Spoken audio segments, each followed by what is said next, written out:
কৃষ্ণগঞ্জের দলীয় বিধায়ক সত্যজিৎ বিশ্বাস খুনে অভিযুক্ত নির্মল ঘোষকেই তৃণমূলে যোগদান করিয়ে হাতে পতাকা ধরালো তৃণমূল রাজ্য নেতৃত্ব। নদিয়ার হাঁসখালি ব্লকের দাপুটে বিজেপি নেতা তথা হাঁসখালি ব্লকের বিজেপির প্রতিষ্ঠাতা নির্মল ঘোষ যোগ দিল তৃণমূলে। তৃণমূলের রাজ্য নেতা জয়প্রকাশ মজুমদার, বিধায়ক মুকুটমণি অধিকারী ও তৃণমূলের রানাঘাট সাংগঠনিক জেলা সভাপতি দেবাশিস গঙ্গোপাধ্যায়ের উপস্থিতিতে রানাঘাট দক্ষিণের বিধায়ক মুকুটমণি অধিকারীর হাত থেকে তৃণমূলের পতাকা তুলে নেয় নির্মল বাবু। তাকে যোগদান করিয়ে তৃণমূল আসরে নেমে পড়েছেন। এবার এলাকায় তৃণমূল তার নিজস্ব হারানো জমি ফিরে পাবে। অন্যদিকে বিজেপি কোণঠাসা অবস্থায় পড়বে। যাকে নিয়ে তৃণমূলের এত উদ্দীপনা, সেই তৃণমূল ভুলে গেছে তাদের অতীত ইতিহাস। কারণ এই নির্মলবাবুর বিরুদ্ধেই উঠেছিল কৃষ্ণগঞ্জের তৃণমূল বিধায়ক সত্যজিৎ বিশ্বাসকে খুনের অভিযোগ। আর এই অভিযোগ ওঠার কারণে নির্মলবাবু গ্রেপ্তার হন। 6 বছর জেল হেফাজতে ছিলেন তিনি। তৃণমূলের অন্দরে তো বটেই, এমনকি রাজনৈতিক মহলের প্রশ্ন, দলীয় বিধায়ক খুনে যার বিরুদ্ধে অভিযোগ তাকেই কেন দলে নিতে হলো তৃণমূলকে। আবার কান পাতলে এটাও শোনা যাচ্ছে, তৃণমূল এমন একটি দল, যদি কেউ অন্য দল থেকে আসে, সে যত অপরাধী হন না কেন, অপরাধী তাদের দলে আসলেই সে হয় ধোয়া তুলসীর পাতা। বিজেপির নেতা তৃণমূলে যোগদান প্রসঙ্গে তৃণমূলের কৃষ্ণগঞ্জ ব্লক যুব সভাপতি শুভজিৎ সরকার বলেন, দল যেটা ভালো বুঝেছে সেটা করেছে। আমাদের দল জাতীয় দল, তারা অনেক চিন্তা ভাবনা করে রাজনীতি ঠিক করে সে দলে ঢোকার উপযুক্ত কিনা, তারপরেই দল সিদ্ধান্ত নিয়ে যোগদান করায়।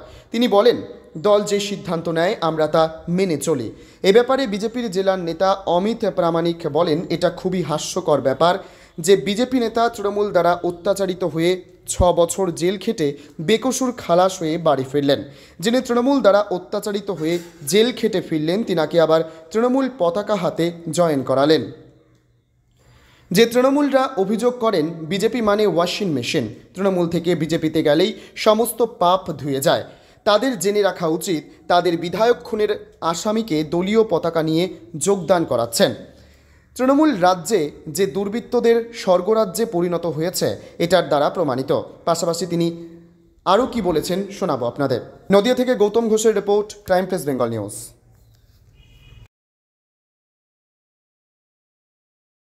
বলছি, আপনাদের তৃণমূলের বিধায়ক সত্যজিৎ বিশ্বাস খুন হয়েছিলেন, সেই খুনের বিজেপির এক নেতা নির্মল ঘোষ তিনি গ্রেপ্তার হয়েছিলেন, 6 বছর জেলও খেটেছেন।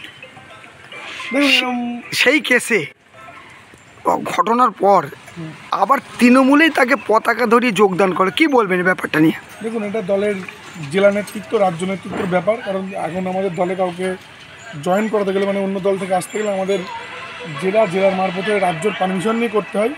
এরা জেলা নেতৃত্ব সিদ্ধান্ত নিয়েছে, তারা মনে করেছেন এই ব্যক্তিকে দলে নিলে আমার দলের শ্রীবৃদ্ধি হতে পারে, আমার দলে ভালো হতে পারে, তাই এই সিদ্ধান্ত জেলা বা রাজ্য তারা নিয়েছেন। তৃণমূলের একটা বিধায়ককে খুন করছে, সেই তার হাতে যদি পতাকা তুলে, এটাকে ভালোভাবে নেবে সাধারণ জনগণ? সেটা আগামী দিনে দেখলে বোঝা যাবে যে জনগণের কীভাবে নিচ্ছে বিষয়টাকে। ওইখানকার যে জায়গাগুলো আমাদের এমনি অনেক হার রয়েছে হাসখালিতে, আগামী দিনে ভোটের রেজাল্ট বা ওখানকার সংগঠন বলে দেবে যে জনগণ কীভাবে এটাকে নিবে। আপনি কি ব্যক্তিগতভাবে এটাকে মেনে নিতে পারে? তৃণমূলের একজন সম্পূর্ণটাই দলীয় সিদ্ধান্ত, আমি দলের বাইরে নই। কারণ দল যে সিদ্ধান্ত নেবে সেটাই আমার সিদ্ধান্ত।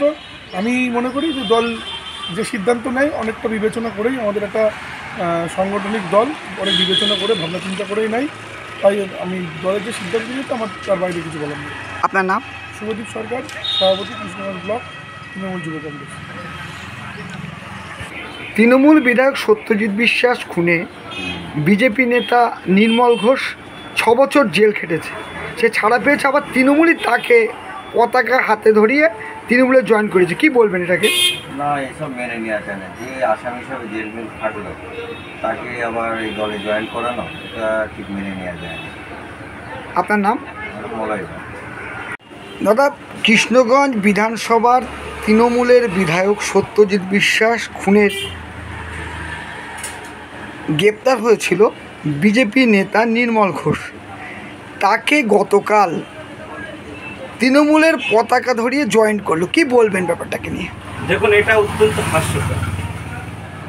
তার কারণ যে তৃণমূলের বিধায়ক খুনে বিজেপির যে নেতা 6 বছর জেলে ছিল, পরবর্তীতে বেকসুর খালাস হয়ে তিনি বেরোলেন, যে তৃণমূলের দ্বারা অত্যাচারিত হতো, যে তৃণমূলরা বারংবার অভিযোগ করে যে বিজেপি মানেই ওয়াশিং মেশিন, তৃণমূল থেকে গেলেই সবাই ধুয়ে যায়।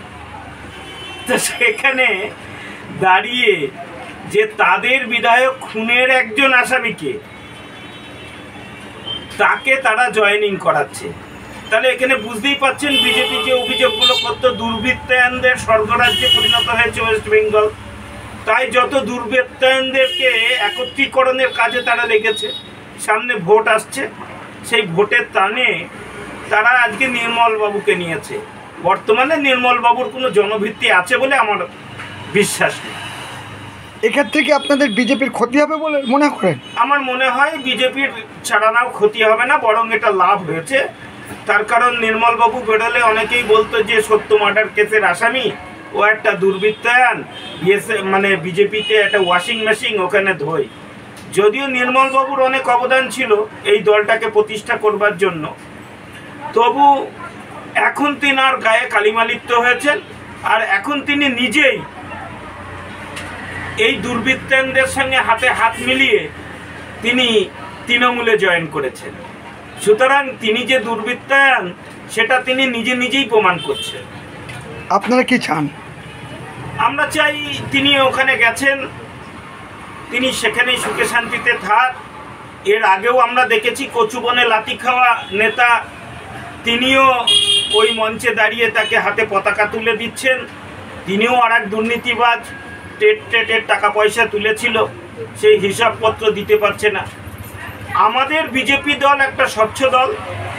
এই দলে যেরকম দলের দুর্নীতিদের বিরুদ্ধে আমরা রুখে দাঁড়াই বা লড়াইটা করি, তেমনি সমাজের যারা দুর্বৃত্তায়ন এবং দুর্নীতিবাজ তাদের বিরুদ্ধেও আমাদের লড়াইটা সোচ্চার থাকবে। এই যে তৃণমূলের থেকে দাবি করা হচ্ছে কয়েকশো লোক নিয়ে জয়েন করেছে নির্মলবাবু, এটা কতটা কি মনে করেন? এটা সম্পূর্ণ একটা ভিত্তিহীন একটা কথা। ওই নির্মলবাবু আর নির্মলবাবুর স্ত্রী ছাড়া আমি ওখানে আর কাউকে দেখতে পাই। তা সুতরাং ওই 100, 150, 200 এগুলো হচ্ছে গুজবের কথা। চিলে কান নিয়ে গেল, আপনি কানে হাত দিয়ে দেখুন, তাহলেই বাস্তবতাটা পাবেন। ওই লোকগুলোর পায়ের নিচে মাটি সরে গিয়েছিল, ও আর জায়গা পাচ্ছিল না, এখন লুটে পুটে খাওয়ার জন্যই তৃণমূলে গিয়েছে। আপনার নাম? অমিত প্রামাণিক, জেলা সম্পাদক। এবং